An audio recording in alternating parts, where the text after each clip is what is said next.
अस्सलाम वालेकुम बेटा। एडिटोरियल्स एक्सप्लेनेशन सीरीज की एक और वीडियो आपके सामने प्रेजेंट की जा रही है। इसके अंदर आज तीन एडिटोरियल्स आपके साथ डिस्कस करूंगा मैं, और कुछ न्यूज़ हैं जो आपके साथ शेयर की जाएंगी। जो पहला एडिटोरियल है वो द नेशन न्यूज़पेपर में पब्लिश किया गया है, और ये प्रोटेक्टिंग वुमेन के टाइटल से पब्लिश हुआ है। ये एडिटोरियल आपको जेंडर से रिलेटेड ऐसे में और जेंडर स्टडीज़ के अंदर पर्टिकुलरली हेल्प करेगा। तो आपने इसको बड़े गौर से सुनना है, और इसको फिर बाद में आपने द नेशन न्यूज़पेपर में जाके पढ़ना भी है। अब इसमें बेसिकली रिसेंटली जो आईजी पंजाब हैं डॉक्टर उस्मान, उन्होंने जो है वो तमाम कवानीन जो वुमेन को प्रोटेक्ट करते हैं उनके अंदर इंपॉर्टेंट चेंजेस लाने की बात की है, और ये आइडिया उन्होंने सीएम पंजाब मरीम नवाज से जो है वो शेयर किया है। और इसका मेन गोल क्या है कि पंजाब के अंदर डोमेस्टिक वायलेंस जो कि एक सीरियस क्राइम है, उसको जो है वो रोकना है, क्योंकि इसके ऊपर जो है वो बेल बड़ी आसानी से मिल जाती है। तो इनका मानना ये है कि इसको नॉन बेलेबल या इसके ऊपर बेल जो है वो आसानी से ना मिले, इस किस्म का कानून बनाया जाए, और उसके ऊपर जो फाइन लगे वो भी बहुत ज्यादा हो। तो इससे डॉक्टर उस्मान को लगता है कि डोमेस्टिक वायलेंस को रोकने में जो है वो मदद मिलेगी। सिंस 2016 जब से पंजाब के अंदर पहला कानून to protect women from violence बनाया गया था, पंजाब गवर्नमेंट ने बहुत सारे स्टेप्स लिए हैं। रिसेंटली इसी साल अप्रैल में पंजाब गवर्नमेंट ने एक स्टेप लिया था, जिसमें मरीम नवाज ने जो है वो एक वर्चुअल वुमेन पुलिस स्टेशन जो है वो उसका जो है वो इफ्तिताह किया था। अब वो जो वर्चुअल पुलिस स्टेशन है उसका काम क्या था? उस एक तो वर्चुअल पुलिस स्टेशन उसको कहा जाता है मेरी आवाज मरियम नवाज, ठीक है, इस नाम से जो है वो वर्चुअल पुलिस स्टेशन, जैसे मैंने यहाँ पे हाईलाइट कर दिया है, मेरी आवाज मरियम नवाज के नाम से जो है वो वर्चुअल पुलिस स्टेशन जो है वो बनाया गया है। और बेसिकली यहाँ पर वुमेन जो है वो क्राइम, वो क्राइम जैसे कि डोमेस्टिक वायलेंस है उसको रिपोर्ट कर सकेंगी, और इसके लिए उनको फिजिकली पुलिस स्टेशन जाने की भी जरूरत नहीं है। अब इसमें होगा क्या? इसमें जो है वो वुमेन को जो है वो 24/7 जो है वो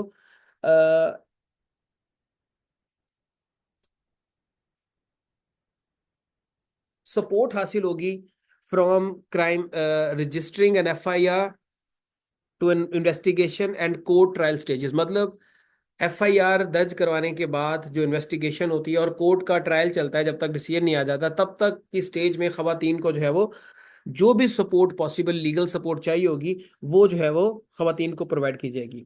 अब खवातीन ये सपोर्ट हासिल कैसे करेंगी? इसमें सिंपली वो 15 जो कि इमरजेंसी नंबर है उसके ऊपर कॉल करके, दूसरा वुमेन सेफ्टी ऐप जिसके ऊपर आप लाइव चैट या वीडियो कॉल फीचर के थ्रू भी हेल्प ले सकते हैं। इसके अलावा पंजाब पुलिस ऐप से भी आप, और उसके अलावा सेफ सिटी वेब पोर्टल से भी आप मदद ले सकते हैं।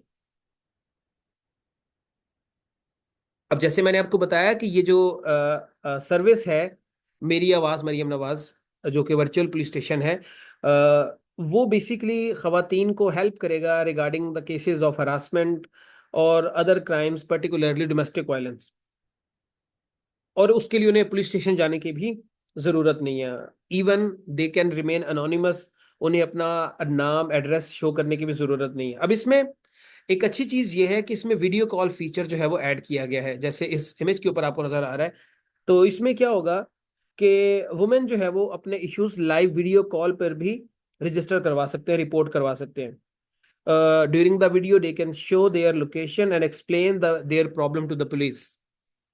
और इससे जो खवातीन को प्रोटेक्ट करने का जो अमल है वो फास्टर हो जाएगा और सेफर हो जाएगा और इजी भी हो जाएगा। इसके अलावा खवातीन वीडियो कॉल पे कंफर्टेबल रहे, इसके लिए जो है वो IT graduate women police communication officer जो है वो हर वक्त मौजूद रहेंगी। उसके अलावा ये जो पंजाब हुकूमत ने 100 पैनिक बटन्स भी जो है वो लाहौर शहर के अंदर इंस्टॉल किए हैं मुख्तलिफ जगहों पर, जिनमें पर्टिकुलरली यूनिवर्सिटीज हैं, कॉलेजेस हैं, मार्केट्स हैं और बिजी इंटरसेक्शंस हैं।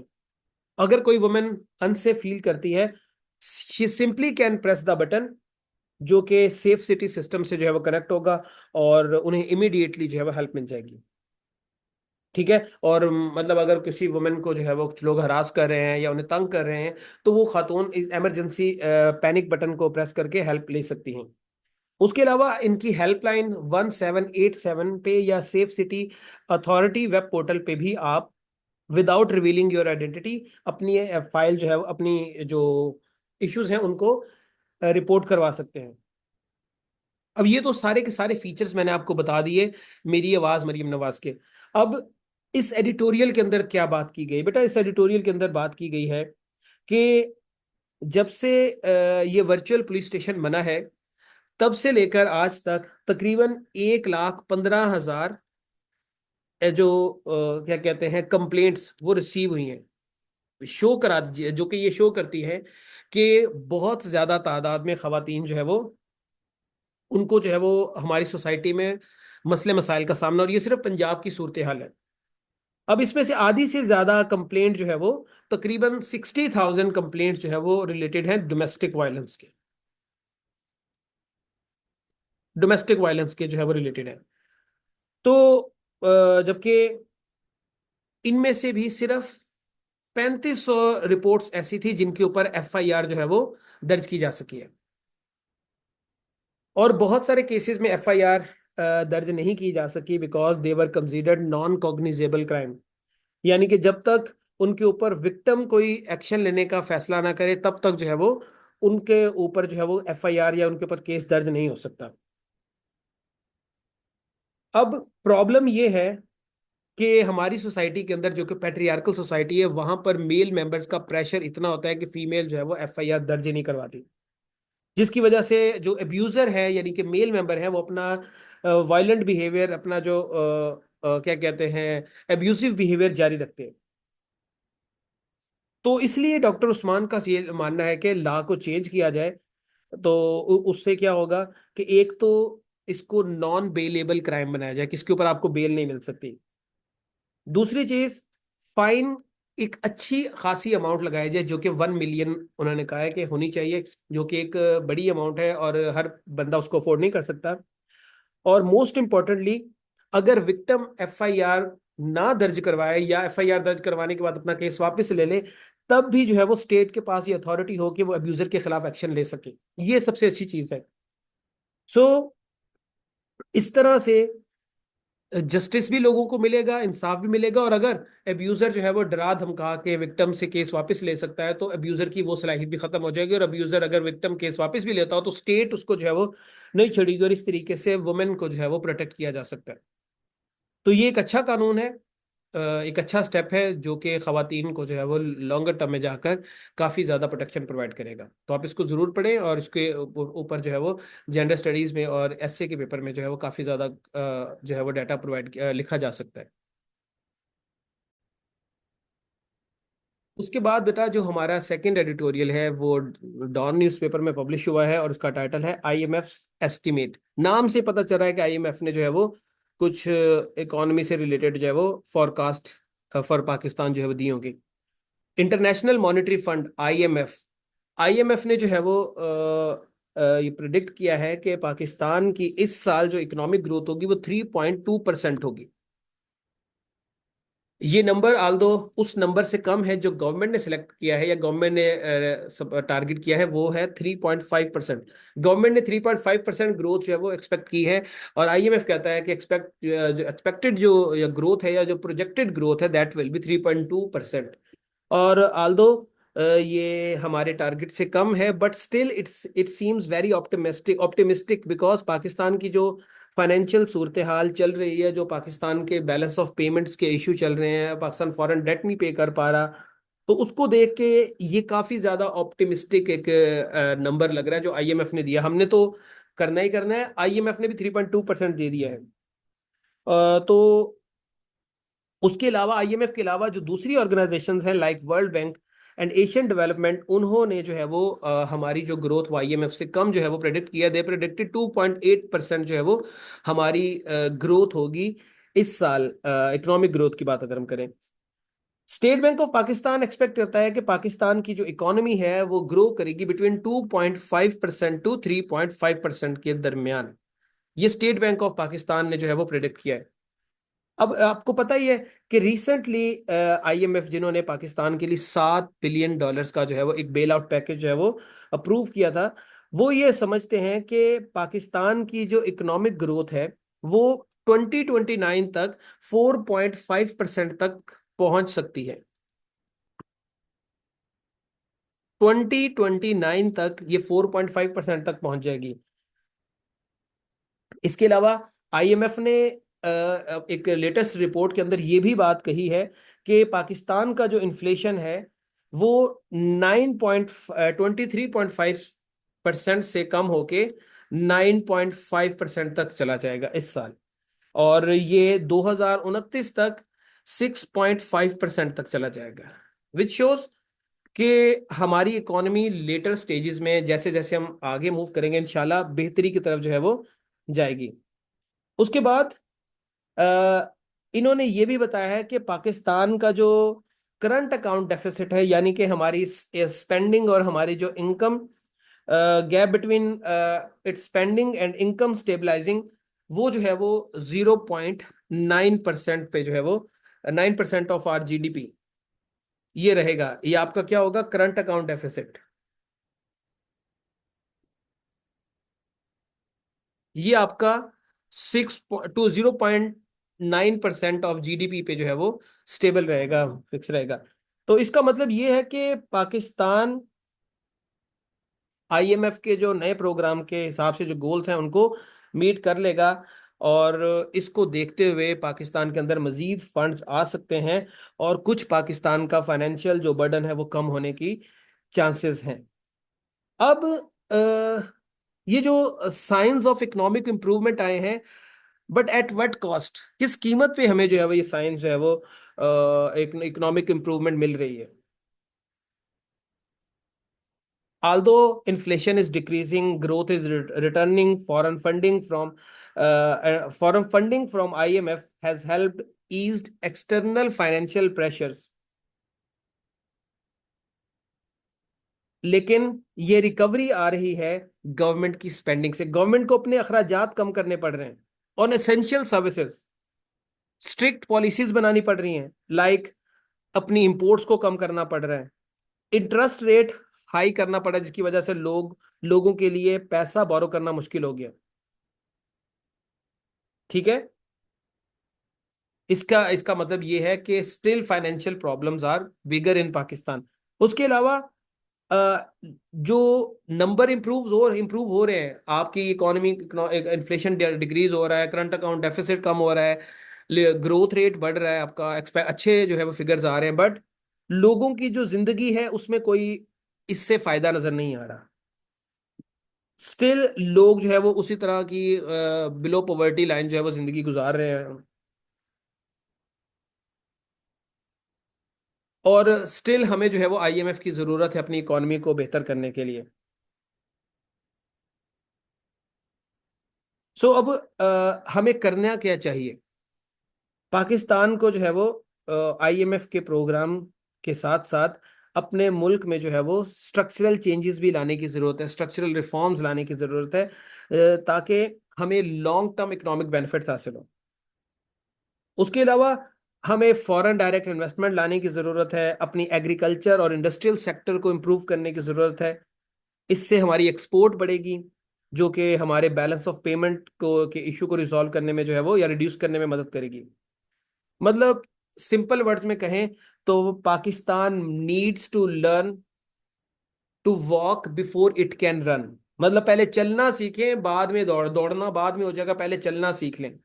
सो पाकिस्तान को इसका मतलब मजीद मैं एलेबोरेट कर दूं कि पाकिस्तान को अपनी इकोनॉमी को बेहतर करने के लिए सबसे पहले अपने फंडामेंटल जो प्रॉब्लम्स हैं, लाइक स्ट्रक्चरल रिफॉर्म्स लानी होंगी, अपने मुल्क के अंदर जो है वो करप्शन का खात्मा करना होगा, पॉलिटिकल स्टेबिलिटी लानी होगी, फिर जाकर आपके मुल्क के अंदर इकोनॉमिक स्टेबिलिटी आएगी। तो ये बेटा इस एडिटोरियल के अंदर बात की गई है। आई होप आप लोगों को ये समझ आ गया होगा।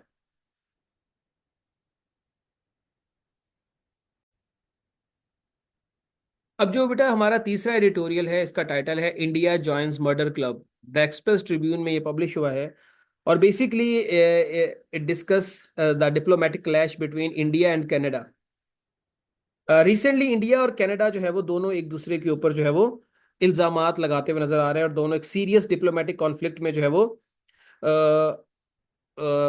वो क्या कहते हैं इसको इन्वॉल्व नजर आ रहे हैं, जिसमें दोनों कंट्रीज एक दूसरे के ऊपर ह्यूमन राइट्स को वायलेट करने में और इंटरनेशनल लॉ की वायलेशन करने के इल्जाम जो है वो लगा रहे हैं। कनाडा जो है, उन्होंने सीरियस क्लेम्स जो है वो इंडियन डिप्लोमेट्स के ऊपर लगाए हैं कि वो कनाडा के अंदर इलीगल एक्टिविटीज कर रहे हैं। और जिसमें उन्होंने एक हरदीप सिंह निज्जर जो कि एक सिख एक्टिविस्ट हैं, उनका जो है वो कत्ल शामिल है। कनाडा का मानना है कि ये कत्ल इंडिया ने करवाया है। अब हरदीप सिंह निज्जर जो है वो उसको वैंकूवर कनाडा के अंदर जो है वो लास्ट ईयर गोली मार के टेंपल के बाहर जो है वो, या सिखों का जो गुरुद्वारा होता है उसके बाहर कत्ल कर दिया गया। कैनेडियन पुलिस का ये मानना है कि इसके पीछे इंडियन डिप्लोमेट और Indian high commissioner to Canada Sanjay Kumar Verma वो इन्वॉल्व हैं। और उन्होंने जो है वो सारा प्लानिंग जो है वो विद इंडियन गवर्नमेंट की सपोर्ट उन्होंने जो है सारी प्लानिंग की है। उसके अलावा उन्होंने कहा है कि इंडिया की जो ये डिप्लोमेट्स हैं या इंडियन गवर्नमेंट जो है वो कनाडा के अंदर दूसरे क्रिमिनल एक्टिविटीज लाइक एक्सटॉर्शन और गैंगस्टर एक्टिविटीज में भी इन्वॉल्व है, उसको भी सपोर्ट करती है। इवन एक गैंगस्टर है वहाँ का गोल्डी बरार, उसको इंडियन गवर्नमेंट और इंडियन इंटेलिजेंस एजेंसीज की सपोर्ट हासिल है ताकि कनाडा के अंदर जो है वो सिखों के खिलाफ और इस तरह की क्रिमिनल एक्टिविटीज की जाए। गोल्डी बरार ये उसी ग्रुप का हिस्सा है जो लॉरेंस बिश्नोई, जो कि सलमान खान को कत्ल की धमकियां देता फिर है, जिसने सिद्धू मूसेवाले का कत्ल भी करवाया था, ये उसी ग्रुप का जो है वो पार्ट है। प्राइम मिनिस्टर जस्टिन ट्रूडो ने जो है वो आ, ये भी बात कही कि कनाडा के पास क्रेडिबल इंटेलिजेंस है जिसमें ये पता चलता है कि इंडिया कैनेडियन सॉइल पे वायलेंट क्राइम करवाने में जो है वो इन्वॉल्व है। इंडिया का रिस्पॉन्स ऑब्वियसली डिनाइल में आना था। इंडिया ने जो है वो स्ट्रांगली डिनाई किया है इन एक्यूजेशन को, इन इल्जामात को, और कहा है कि ये बिल्कुल एब्सर्ड है। और कनाडा जो है वो बल्कि बल्कि कनाडा के ऊपर इल्जाम लगा दिया कि कनाडा जो है वो सिख एक्सट्रीमिस्ट को जो है वो पनाह दे के बैठा हुआ है, जिसकी वजह से दोनों ममालिक के ताल्लुकात जो है वो खराब हो चुके हैं और दोनों अपने अपने स्टांस को जो है वो डिफेंड करने की कोशिश कर रहे हैं। अब ये तो होगी कनाडा की बात। सिमिलर केसेस अमेरिका में भी आया। एक फॉर्मर इंटेलिजेंस ऑफिसर जिसका नाम विकास यादव है, उन वो उसके ऊपर इल्जाम लगाया गया कि वो यूएस सिटीजन गुरपतवंत सिंह पन्नू उनके एक कत्ल का जो है वो प्लॉट की कत्ल की प्लॉटिंग कर रहा था, प्लानिंग कर रहा था। और वो भी एक प्रोमिनेंट सिख सेपरेटिस्ट है जो कि एक अमेरिका में रहता है। और बहरहाल उस पर्सन को जो है वो अरेस्ट कर लिया गया। और अमेरिकन पुलिस का कहना है कि ये उसी कड़ी का हिस्सा है जिसने जो है वो लास्ट ईयर हरदीप सिंह निज्जर को जो है वो कत्ल किया था। अब इसमें इंडिया की जो एलिजिड इन्वॉल्वमेंट है अमेरिका में, कनाडा में, ये बिल्कुल वैसी है जैसी इसराइल की जो है वो या उसकी इंटेलिजेंस एजेंसी मोसाद की है। मतलब इसराइल भी जो डिसिडेंट हैं, जो इसराइल के मुखालफिन हैं या इसराइल से इख्तलाफ राय रखते हैं, इसराइल जो है वो उनको उनकी जमीन पे जाके या जिस मुल्क में वो रह रहे होते हैं वहां जाके उनको मार देता है। इंडिया भी वही काम कर रहा है। इंडिया भी उसी तरह के एक्टिविटीज कर रहा है जो कि ट्रेडिशनली इंडिया नहीं करता था। अब इंडिया के एक्शंस पाकिस्तान में देखें तो इनके जो क्या कहते हैं, इनके डिफेंस मिनिस्टर हैं राजनाथ सिंह, मौजूदा डिफेंस मिनिस्टर हैं। इन्होंने जो है वो बात की थी कि हमने 2020 से लेकर अब तक 20 लोगों को पाकिस्तान के अंदर जो है वो कत्ल किया है। और इनमें से बहुत सारे लोग वो थे जो कि सिख एक्टिविस्ट थे या सिखों को जो है वो सपोर्ट कर खालिस्तान के मूवमेंट को सपोर्ट करते थे। अब ये बहुत बड़ा क्लेम है और ये शो करता है कि इंडिया क्या कहते हैं स्टेट स्पॉन्सर्ड टेररिज्म को सपोर्ट करता है। इंडियन ऑफिशियल जो है वो सीमिंगली इंस्पायर्ड लगते हैं इसराइल से या इस एडिटोरियल के अकॉर्डिंगली सऊदी अरब से, जो कि ये हिस्ट्री रखते हैं कि वहां पर भी अगर कोई शख्स उनसे मुखालफत रखता है स्टेट की पॉलिसीज के साथ या उनके इंटरेस्ट के साथ, तो उसको जो है वो मार दिया जाता है। जैसे जमाल खशोगी, उनका जो है वो कत्ल किया गया था।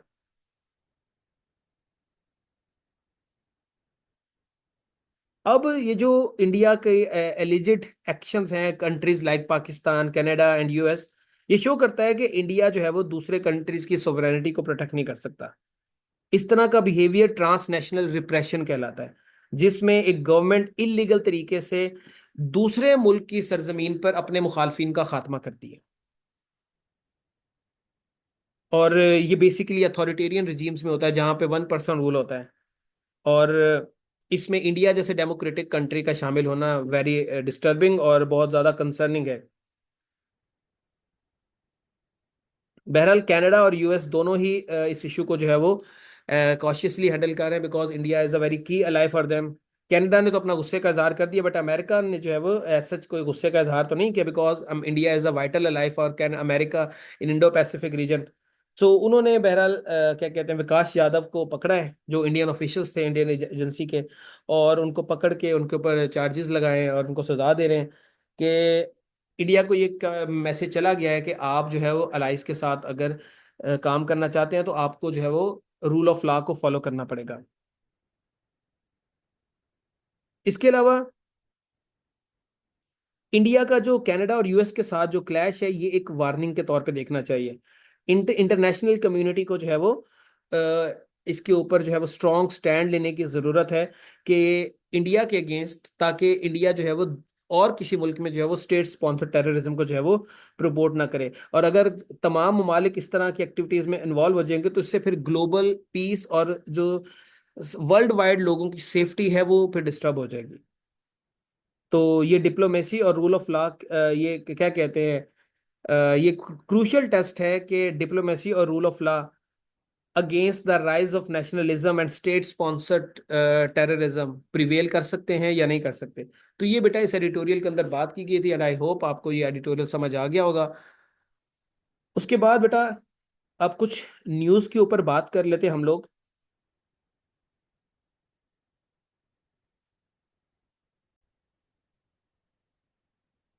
आपने बेटा सुना ही होगा कि कल न्यूज़ में कि एक टर्किश एरोस्पेस इंडस्ट्री तुसास, TUSAS, उसका हेडक्वार्टर है अंकरा के अंदर। उसके ऊपर जो है वो एक टेररिस्ट अटैक हुआ है जिसमें तकरीबन 14 लोग इंजर्ड हुए हैं और 4 लोगों की जो है वो मौत हो चुकी है। इस टेररिस्ट अटैक को जो है वो इसकी जिम्मेदारी तो अभी तक किसी ने नहीं ली, लेकिन इसको जो है वो क्या कहते हैं, टर्किश गवर्नमेंट एक टेररिस्ट अटैक ही कंसीडर कर रही है। और ये अटैक, जैसे मैंने आपको बताया, टुसास जो कि अ, एक इसका टर्किश एरोस्पेस इंडस्ट्री है, वहां पर किया गया है। अब ये लार्जेस्ट एरोस्पेस मैन्युफैक्चरर है टर्की के अंदर, मतलब सबसे बड़े एरोस्पेस मैन्युफैक्चरर हैं। और ये रिस्पॉन्सिबल हैं एयरक्राफ्ट्स बनाने के लिए, जो ट्रेनिंग के जहाज होते हैं उसको बनाने के लिए, helicopters for military purpose and civilian uses उसके लिए।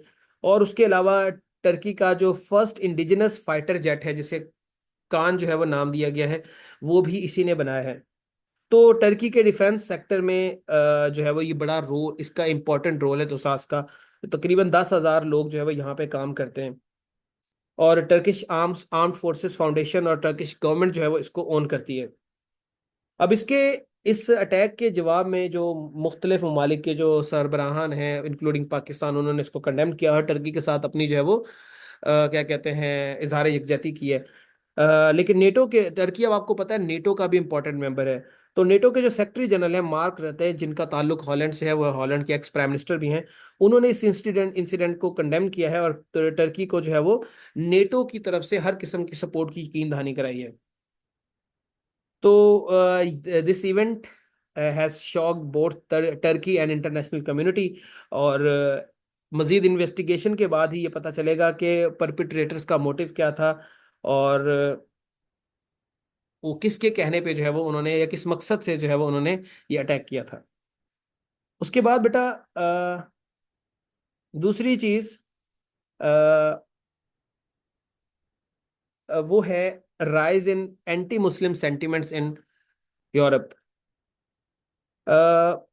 एक रिपोर्ट जिसे यूरोपियन यूनियंस राइट्स एजेंसी ने जो है वो पब्लिश किया है, उनके मुताबिक जो है वो यूरोप में मुसलमानों के खिलाफ रेसिज्म और डिस्क्रिमिनेशन बड़ी तेजी से बढ़ रही है। और 7 अक्टूबर 2023 जब इस हमास और इसराइल की जंग हुई है, उसके बाद से जो है वो एंटी मुस्लिम जज्बात में जो है वो यूरोप के अंदर बड़ा इजाफा हुआ है।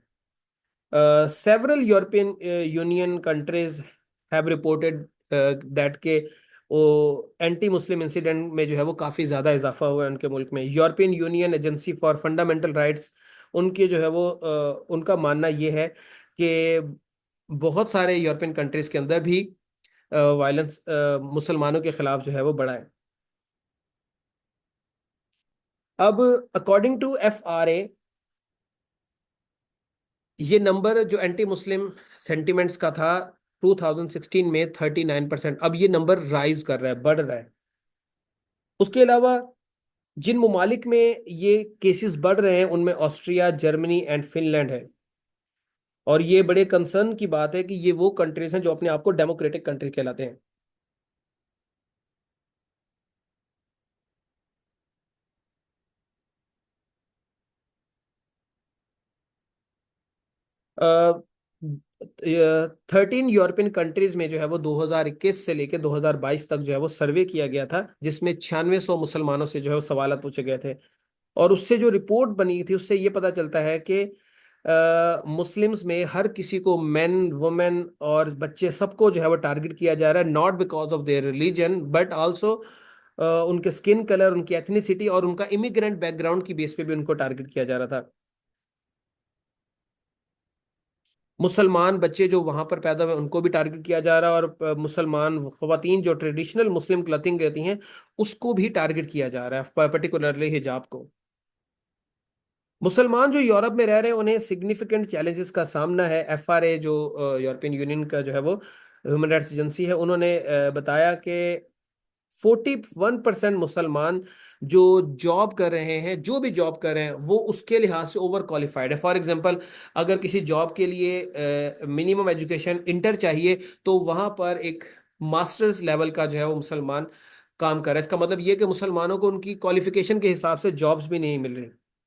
तो ये जॉब मार्केट में जो है वो डिस्क्रिमिनेशन नजर आ रही है। इसके अलावा मुसलमानों को जो है वो इकोनॉमिक हार्डशिप्स का सामना है, और उनके लिए मुश्किलात होती हैं उनको जॉब मिलने में। नॉर्मल लाइफ की जो जॉब्स होती हैं वो उन्हें बड़ी मुश्किल से मिलती हैं, जिसके लिए जो है वो उनके अपने रोज़मर्रा के मामलात का सही तरीके से चलाना मुश्किल हो जाता है।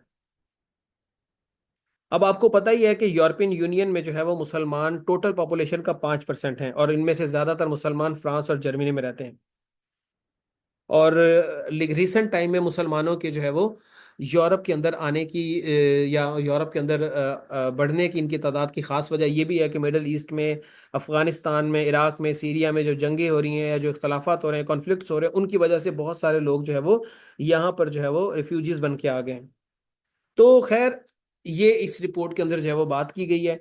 उसके बाद एक और न्यूज आ रही है अमेरिका से कि 62 US कांग्रेसमैन ने जो है वो, उन्होंने जो बाइडन को जो है वो लेटर लिखा है, और उस लेटर में उन्होंने उनको कहा है कि पाकिस्तान के जो फॉर्मर प्राइम मिनिस्टर हैं इमरान खान, उनके और उनके जो दीगर साथी हैं उनको जेल से रिहाई करवाई जाए। उन्होंने ये भी लेटर में लिखा है कि जो बाइडन की एडमिनिस्ट्रेशन है वो इस बात को इंश्योर करे कि खान जेल में सेफ है। और इवन ये भी कहा है कि US डिप्लोमेट्स जो अब पाकिस्तान के अंदर हैं वो विजिट करें, ताकि चेक कर सकें कि खान की वेलबिंग क्या है, खान की सेहत कैसी है। सो इसके अलावा लेटर में ये भी उन्होंने कहा गया कि जो बाइडन एडमिनिस्ट्रेशन है वो पाकिस्तान के अंदर ह्यूमन राइट्स की जो कंडीशन है उसको भी ज़रा चेक करे। तो ये अमेरिका से न्यूज़ आई है। उसके अलावा रिसेंटली बेटा प्राइम मिनिस्टर शहबाज शरीफ ने एक इम्पॉर्टेंट अनाउंसमेंट की है कि फ़लस्तीनी स्टूडेंट जो है वो पाकिस्तान में फुल एजुकेशनल सपोर्ट हासिल करेंगे, और मतलब उनकी जो एजुकेशन है पाकिस्तानी यूनिवर्सिटीज़ में बिल्कुल फ्री होगी। और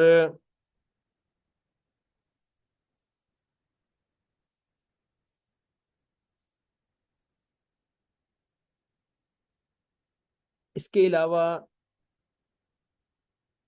ठीक है बच्चे, इसके अलावा एक और चीज़ आ जाती है, लास्ट जो न्यूज़ है वो ये है कि सऊदी अरब ने जो है वो बदल सर्विस जो है वो स्टार्ट की है। बदल सर्विस क्या है?